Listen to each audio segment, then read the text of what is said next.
7 ajaran Sunan Derajat. 1. Memangun resep tiasing sasomo. Buatlah senang hati orang lain. Jroning suko kudu eling lan waspada. Dalam suasana gembira hendaknya tetap ingat Tuhan dan selalu waspada. Laksitaning Subroto tan nyipo marang pringgo bayaning lampah. Dalam mencapai cita-cita luhur, jangan menghiraukan halangan dan rintangan. Meper hardaning pancatria, senantiasa berjuang untuk menekan hawa nafsu duniawi. Heneng, hening, henung, dalam diam akan dicapai keheningan. Dalam hening akan dicapai jalan kebebasan mulia. Mulya guna ponco waktu. Pencapaian kemuliaan lahir dan batin dicapai dengan menjalani salat 5 waktu. Menehono tengkeken marang wong kang wuta. Menehono mangan marang wong kang luwih. Menehono busana marang wong kang wuda. Menehono pangiyup marang wong kang kaudanan. Berikanlah tongkat kepada orang buta. Berikan makan kepada orang lapar. Berikan pakaian kepada orang tak berpakaian. Berikan tempat berteduh kepada orang yang kehujanan. Itulah pitutur 7 ajaran Sunan Derajat. Santri Sukodono, jangan lupa like dan subscribe-nya. Komen yang bagus-bagus.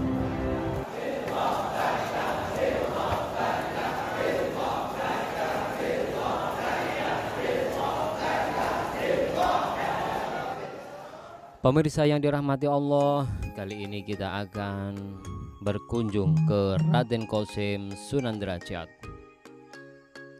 Raden Kosim atau Sunan Derajat adalah salah seorang anggota Wali Songo, majelis penyebar agama Islam yang dalam sejarah Jawa pada abad ke-14 Masehi.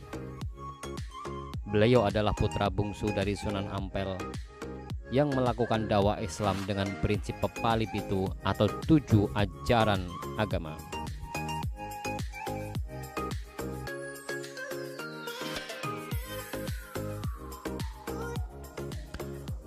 Sunan Derajat lahir di Ampel Denta, Surabaya pada tahun 1470 Masehi dengan nama Raden Kosim. Sebagai putra termuda Sunan Ampel dengan Nyi Ageng Manila, beliau adalah adik dari Raden Maulana Makhtum Ibrahim alias Sunan Bonang. Raden Kosim Sunan Derajat memperoleh ilmu keislaman langsung dari ayahnya, yaitu Sunan Ampel yang memimpin pondok pesantren Ampel Denta, Surabaya.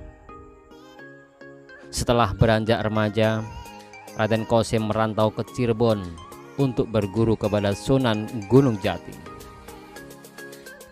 Di Cirebon, Raden Kosim belajar ilmu agama secara mendalam dan mumpuni di bawah bimbingan langsung Sunan Gunung Jati. Karena kematangan ilmu dan kecerdasannya, akhirnya beliau Sunan Gunung Jati menikahkan dengan putrinya yang bernama Dewi Sufyah.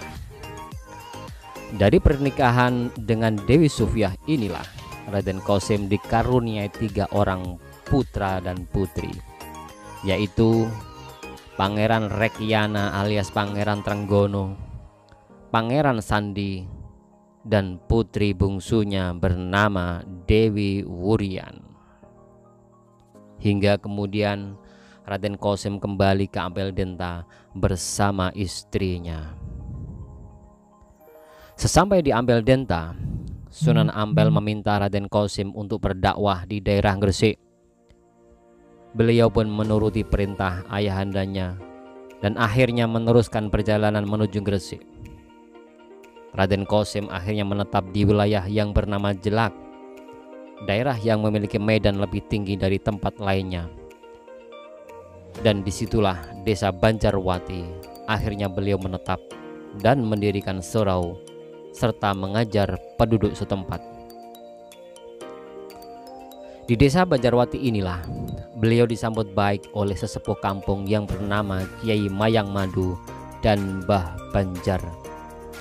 Dan akhirnya Raden Kosim pun dinikahkan dengan putri Kiai Mayang Madu yang bernama Nyai Kemuning. Kendati tergolong bangsawan, ia amat dekat dengan rakyat. Jiwa sosialnya tinggi serta mengutamakan kesejahteraan penduduk. Ajaran Islam yang didakwahkan oleh Raden Kosim menekankan pada etos kerja yang keras dan empati berupa kedermawan, sikap tenggang rasa, saling peduli, pengentasan kemiskinan, gotong royong, dan solidaritas sosial. Jika Sunan Ampel berdakwah dengan ajaran Moh Limo, maka Sunan Derajat berdakwah dengan ajaran Pepali Pitu. Berikut ini adalah ajaran Pepali Pitu, pijakan kehidupan sehari-hari yang disampaikan oleh Sunan Derajat. 1. Memangun resep tiasing sesama. Gawiyo seneng marang ati wong liya. Jroning suka kudu eling lan waspada.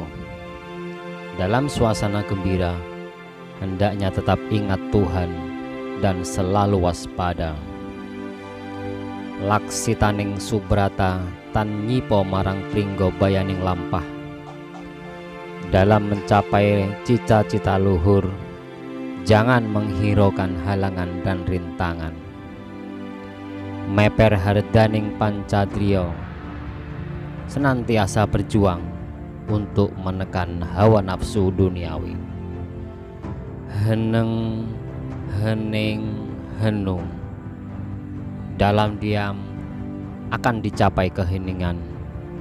Dalam hening akan dicapai jalan kebebasan yang mulia. Mulya guna ponco waktu.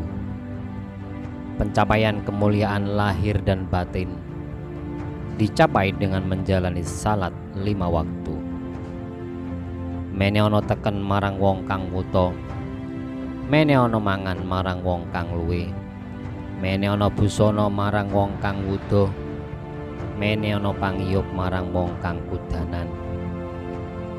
Berikanlah tongkat kepada orang buta, berikan makan kepada orang yang lapar, berikan pakaian kepada orang yang tak berpakaian, dan berikanlah tempat berteduh kepada orang yang kehujanan. Itulah Pepali 7, ajaran Sunan Derajat. Sebagaimana ulama wali songo lainnya yang berdakwah lewat seni dan budaya, Sunan Derajat juga mahir mengubah sejumlah tembang. Dan tembang yang terkenal yang beliau ciptakan adalah Mocopat Pangkur, yang bersifat untuk menyampaikan ajaran falsafah kehidupan kepada masyarakat. Inilah tembang Mocopat Pangkur. Akarono karenan maredi siwi,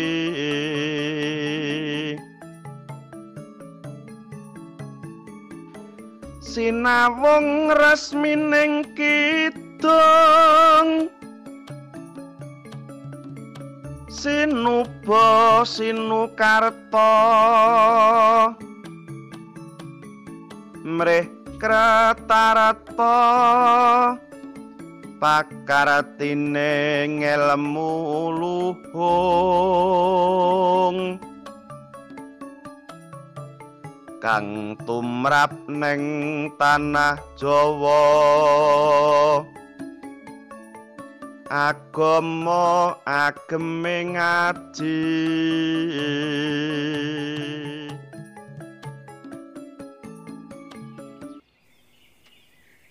Sekar pangkur kang winarno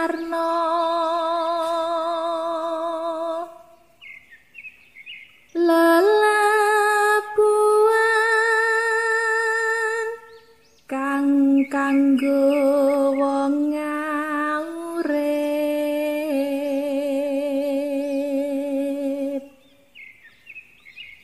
olalan becik puniku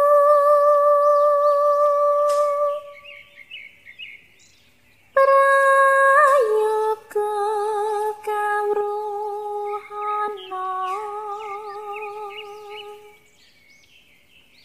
adat waton puniku dipun katulung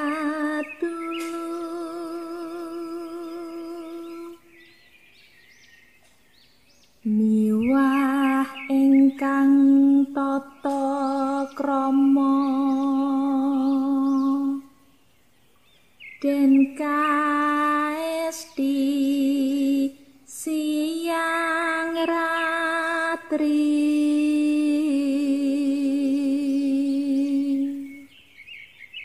Terima kasih sudah menonton sampai habis. Jangan lupa like, komen, dan subscribe karena